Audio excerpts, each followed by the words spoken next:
샬롬, 주님의 선하신 손길이 덮어주시고 안아주시고 이끄심을 고백합니다. 코로나19로 인해 주일 예배뿐 아니라 새벽 기도, 수요 예배, 금요 기도회 등 주중 예배 및 모임이 어려운 까닭에 목회 서신을 시작했습니다. 그런데 오늘이 18번째가 되었습니다.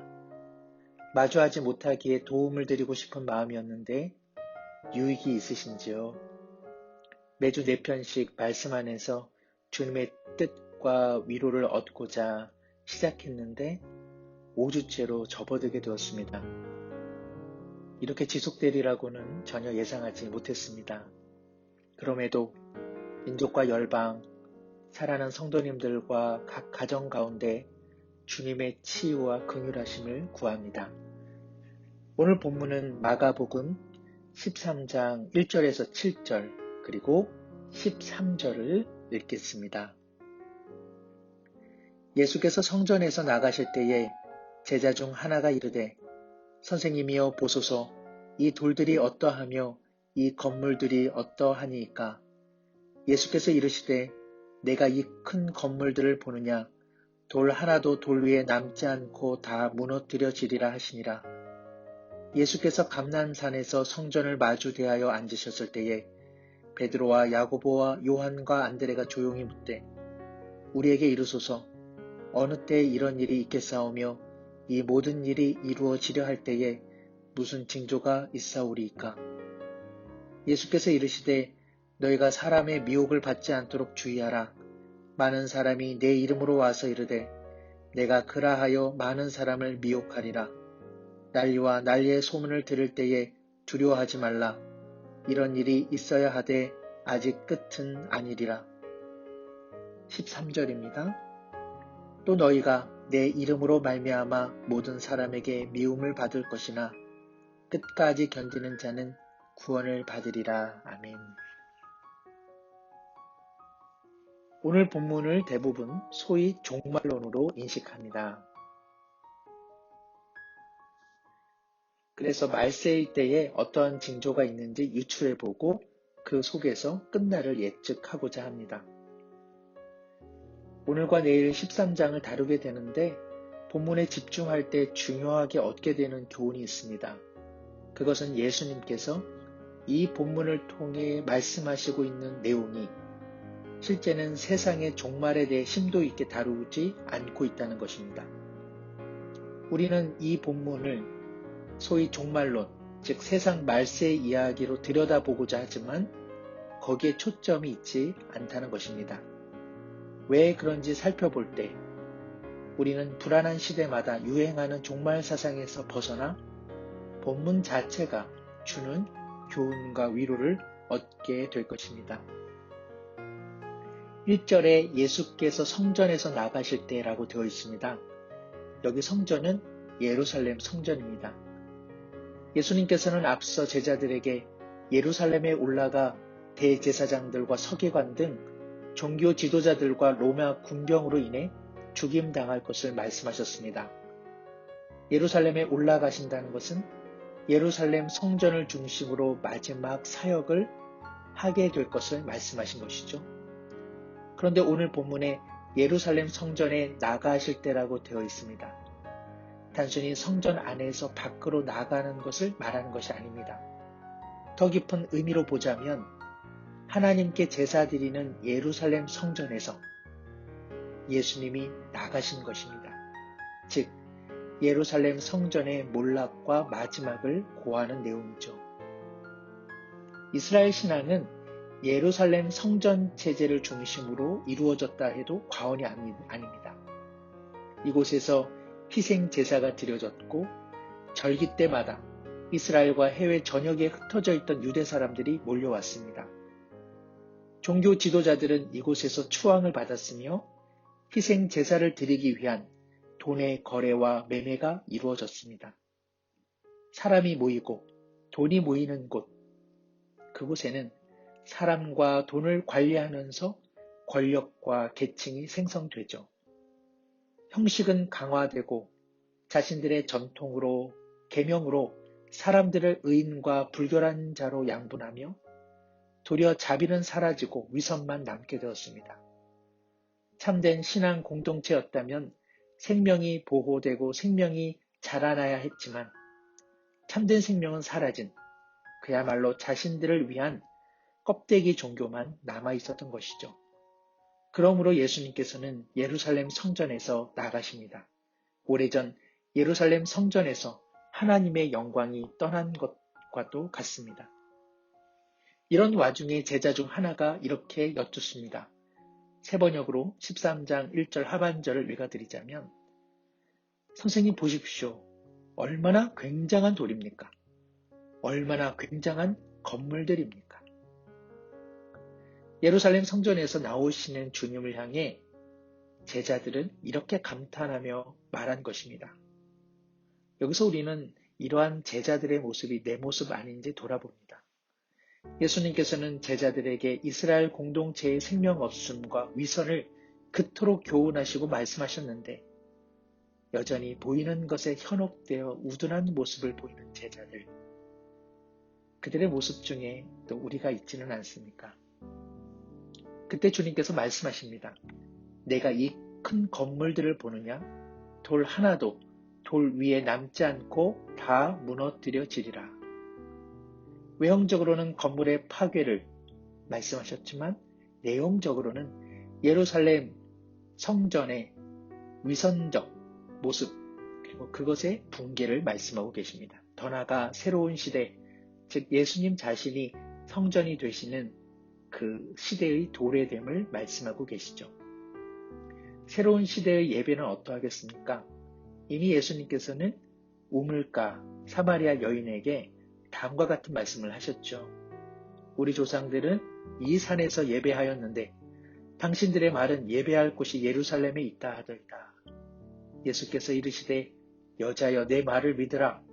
이 산에서도 말고 예루살렘에서도 말고 너희가 아버지께 예배할 때가 이르리라. 하나님은 영이시니 예배하는 자가 영과 진리로 예배할지니라. 어떤 의미일까요? 예수님을 의지한다면 그 모인 곳에 하나님이 계시나니 성령 안에서 예배함으로 하나님은 얼마든지 영광을 받으시는 새로운 시대가 도래한다는 말씀입니다. 할렐루야. 근본 코로나19로 인해 그리스도의 이름으로 교회당에 함께 모여 예배드리지 못하지만 가정에서 삶의 자리에서 예배드림이 하나님께서 동일하게 영광 받으시는 이유가 바로 예수님이 된다는 것입니다. 하나님께서는 예수님을 통해 새로운 예배, 새로운 생명의 길을 열어주셨습니다. 이 확신을 갖고 함께 모일 날을 우리 모두 기다리면서 삶의 자리에서 온전한 예배자로 살아가시기를 축원합니다. 3절에 예수님께서 감람산에 올라가 성전을 마주하십니다. 감람산은 올리브 나무가 많은 산인데 예루살렘 성전과 마주한 곳이었습니다. 사실 이곳은 예루살렘을 공격하려던 침입자들이 진을 친 곳이기도 합니다. 그런데 예수님께서 이 감람산에 예루살렘을 마주하고 있으니 성전의 붕괴 시기가 다가오고 있음을 우리는 알게 됩니다. 이에 제자들이 예루살렘 성전의 무너짐에 대해 그때와 그쯤의 징조를 여쭙게 되죠. 예수님께서는 징조에 대해 미혹을 받을 일이 많을 것이다. 여러 사람이 자신이 메시아라 말할 것이다. 난리와 소문이 가득할 것이라 말씀하십니다. 또한 분쟁과 국지전, 지진과 기근이 있을 것도 언급하십니다. 중요한 것은 8절 하반절에 이는 재난의 시작이라 되어 있습니다. 우리 성경은 주님께서 언급하신 이와 같은 비극적 일들이 재난의 시작이다 라고 번역되어 있습니다. 그러나 옳은 번역은 진통의 시작이다, 산통의 시작이다 라고 할 수 있습니다. 진통은 단순한 재난과는 다르죠.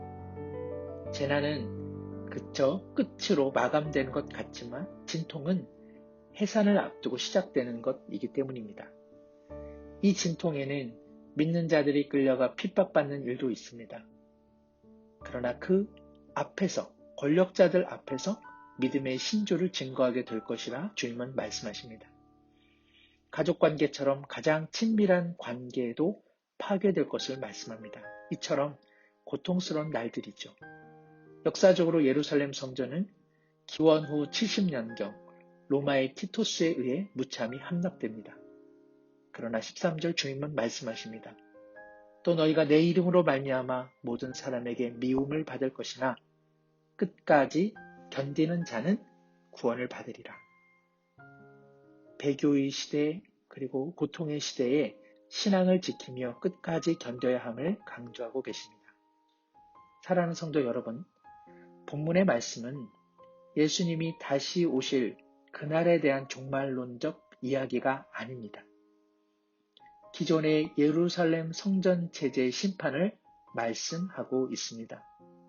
하나님께서는 그리스도를 통하여 이스라엘 백성을 품에 안으시려 하였으나 이스라엘 옛 공동체는 도리어 그리스도를 십자가에 못 박게 합니다. 그러므로 이들은 심판을 받게 되죠. 예수님께서는 그 심판 속에 새로운 주님의 백성들이 어떻게 참아내고 인내해야 하는가 말씀하고 계십니다. 단순한 재난이 아니라 진통이요. 진통을 통해 생명이 있을 것을 말씀하고 계시는 것이죠. 이 진통 끝에 참다운 구원이 임할 것이라 말씀하십니다. 마무리하면서 이 말씀을 우리에게 적용해 보기를 원합니다. 예루살렘 성전 체제의 심판은 말씀드린 것처럼 새로운 시대의 출발을 의미합니다. 새로운 시대를 바라보는 참된 제자들은 예루살렘 성전 체제 속에 드리워진 얼룩들을 스스로의 삶에서 제거하는 사람들입니다.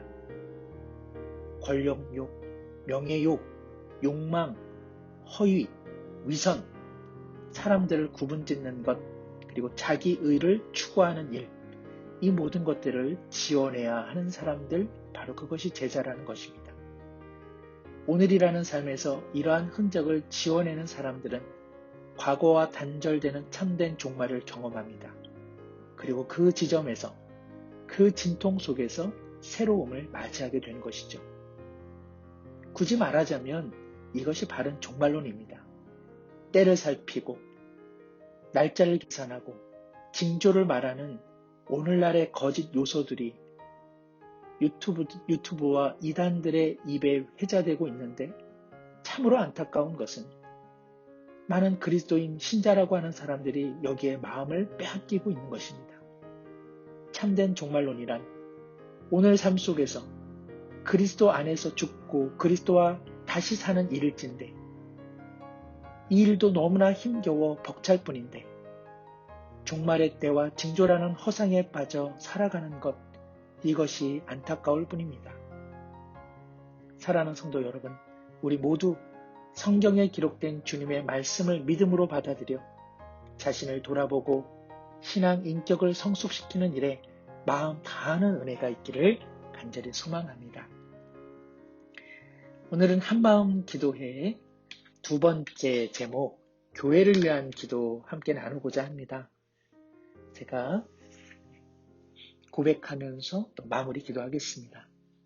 코로나19로 인하여 한국교회가 주일 및 공적 예배 등 회중이 함께 모여 예배드리지 못하는 형편을 불쌍히 여기시고 속히 공동체 예배를 드리는 기쁨의 날을 주옵소서. 아멘. 한마음 기도회와 목회서신 등을 통해 모든 성도들이 더욱 하나 되게 하시고 삶의 자리에서 드려지는 주일 예배가 경건한 마음과 준비된 모양으로 드려지게 하옵소서. 아멘. 코로나19 이후 모든 교회 사역과 살림을 주님께서 주관하여 주옵시고 임직 및 위임 관련하여 신실한 일꾼들이 올 한 해 세워지게 하옵소서. 아멘. 역사의 주관자가 되시는 하나님 아버지, 그토록 주와 함께 있었으면서도 여전히 우둔한 제자들의 모습은 혹 우리의 모습이기도 하여 늘 송구할 뿐입니다. 우리의 연약함을 긍휼히 여겨 주옵소서. 당시 이스라엘의 허위와 자기의 욕망과 권력의 애착 또한 우리의 모습일 텐데 이러한 모습에 날마다 종말을 고하며 끝까지 죄와 싸우고 견디며 구원의 참된 기쁨을 누리게 하여 주옵소서. 매일매일 죽고 매일매일 다시 부활하는 새로운 삶을 살아가는 우리 모두가 되게 하여 주시고 가정과 공동체가 되게 하여 주옵소서. 예수님의 이름으로 기도드립니다. 아멘.